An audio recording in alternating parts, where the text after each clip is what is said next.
Hello ಸ್ನೇಹಿತರೆ. ಪುಣ್ಯ ಭೂಮಿ, ಪೌರಾಣಿಕ ಹಿನ್ನೆಲೆ ಉಳ್ಳ ಭೂಮಿ, ಪವಿತ್ರ ಪುಣ್ಯ ಕ್ಷೇತ್ರವಿದು. ಮೇಟಿದ ನೆಲದಲ್ಲಿ ವೀರರು, ಶೂರರು, ದೇವ ಮಾನವರು, ಋಷಿ ಮುನಿಗಳು ನಡೆದಾಡಿದ್ದ ಪವಿತ್ರ ನೆಲವಿದು. ಅದೇ ನಮ್ಮ ನಂಜನಗೂಡು.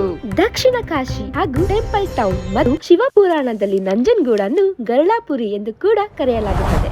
ರಾಜವಂಶರು 9-10ನೇ ಶತಮಾನದಲ್ಲಿ ಗಂಗರ ನಂತರ 11ನೇ ಶತಮಾನದಲ್ಲಿ ಚೋಳರು ಹಾಗೂ ಹೊಯ್ಸಳರು ಕೂಡ ಪಾತ್ರ ವಹಿಸಿದ್ದಾರೆ. ಕರ್ನಾಟಕದ ಶ್ರೀಮಂತ ದೇವಾಲಯಗಳಲ್ಲಿ ನಮ್ಮ ನಂಜುಂಡೇಶ್ವರ ದೇವಾಲಯ ಕೂಡ ಒಂದಾಗಿದೆ. ಟಿಪ್ಪು ಸುಲ್ತಾನನ ಆನೆಯು ನಂಜುಂಡೇಶ್ವರನ ಕೃಪೆಯಿಂದ ದೃಷ್ಟಿ ಮರಳಿ ಪಡೆದ ನಂತರ ಟಿಪ್ಪು ಸುಲ್ತಾನ್ ಪಚ್ಚೆ ಹಸಿರು ಶಿವಲಿಂಗವನ್ನು ಕಾಣಿಕೆಯಾಗಿ ನೀಡಿದರು ಮತ್ತು ಶಿವನನ್ನು ಇಲ್ಲಿ ವೈದ್ಯ ನಂಜುಂಡ ಎಂದು ಕರೆಯುತ್ತಾರೆ. ನಂಜುಂಡೇಶ್ವರನ ಮಹಿಮೆ ಅಪಾರದಿಂದ ಇಂದಿಗೂ ಲಕ್ಷಾಂತರ ಭಕ್ತರುಗಳು ಬಂದು ಭೇಟಿ ನೀಡುತ್ತಾರೆ. ನಂಜನಗೂಡಿನಲ್ಲಿ ಶ್ರೀಕಂಠೇಶ್ವರ ದೇವಾಲಯವಲ್ಲದೆ ಶ್ರೀ ರಾಘವೇಂದ್ರ ಸ್ವಾಮಿಗಳ ಬೃಂದಾವನ, ಶ್ರೀ ಪ್ರಸನ್ನ ನಂಜುಂಡೇಶ್ವರ ದೇವಾಲಯ, ಪರಶುರಾಮ ದೇವಾಲಯ, ಅಯ್ಯಪ್ಪ ಸ್ವಾಮಿ ದೇವಾಲಯ ಹಾಗೂ ಪರಶುರಾಮ, ಚಾಮುಂಡೇಶ್ವರಿ, ಸತ್ಯನಾರಾಯಣ, ದತ್ತಾತ್ರೇಯ ಹಾಗೂ ಗಣಪತಿ ದೇವಾಲಯ ಕೂಡ ಇಲ್ಲಿ ಇದೆ. ಹಾಗೂ ನಮ್ಮ ನಂಜನಗೂಡಿನ ದೊಡ್ಡ ಜಾತ್ರೆ ಮತ್ತು ಚಿಕ್ಕ ಜಾತ್ರೆಗೆ ಲಕ್ಷಾಂತರ ಭಕ್ತರುಗಳು ಬಂದು ಸೇರಿರುತ್ತಾರೆ ಹಾಗೂ ಪ್ರವಾಸಿಗರನ್ನು ಆಕರ್ಷಿಸುವ ಯಾತ್ರಾ ಸ್ಥಳ ಕೂಡ ಆಗಿದೆ.